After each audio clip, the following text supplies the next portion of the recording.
سلام عزیزان، امروز آموزش میلینری رو داریم. میلینری تو لباسای مجلسی شب و عروس خیلی کاربرد داره. لباسای ساده‌تون رو میتونید به راحتی یه لباس فاخر در بیارید و استفادهش بکنید.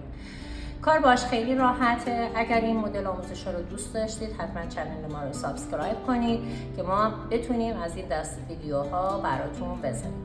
حالا برای اینکه ما یه همچین کاری رو انجام بدیم و میلینری درست کنیم، از پارچه حریر سیدان یا حریر ارگانزا استفاده میکنیم. میتونه 1 متر یا 1 متر و نیم باشه. ترجیحاً بهتره که 1 متر و نیم در 1 متر و نیم باشه.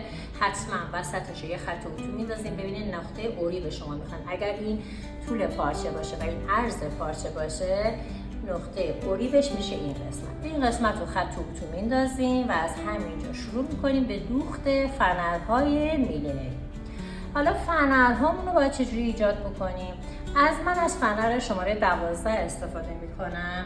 شما هم میتونید از هر نوع فنری، حالا شماره 10 باشه یا ببینید این فنرهای شماره 12 هست، میتونید از فنرهای 10 هم استفاده بکنید. من از این استفاده میکنم برای اینکه تعداد فنرهای بیشتری داخل این هست.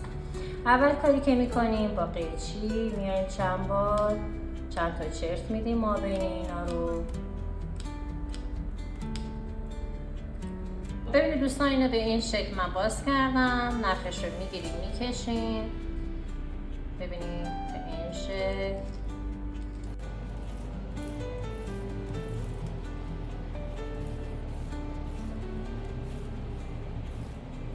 ببینید اینا خارج میشه. این هر کدوم از این فنرها رو ما برای اینجا نیاز داریم. تا هر میزان میتونه 1 متر باشه، میتونه 1 متر و نیم تا 2 متر باشه. شما این کار رو ادامه بدید. خب دوستان ببینید پای یه طرف رو میخوام اینجا قرار بدم.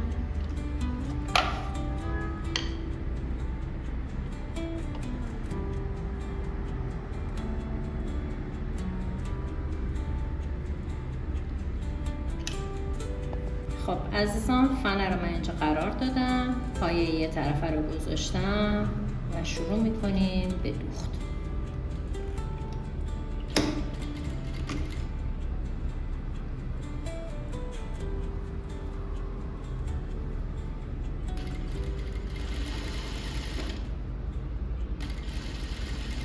محلی که خط اتو دارید رو باید این فنر رو بدوزیم.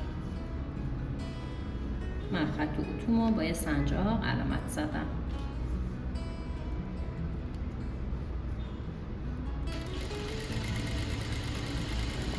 فنر بعدی رو مجددا اینجا قرار میدم. به اندازه یه پای چرخ میذاریم و شروع میکنیم به دوخت.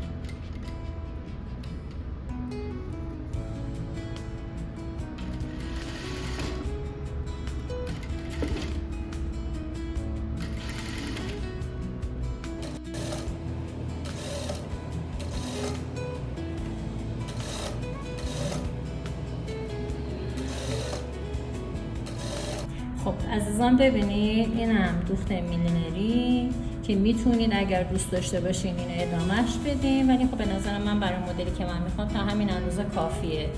ببینید به همین شکل دوخت زدم تا انتها.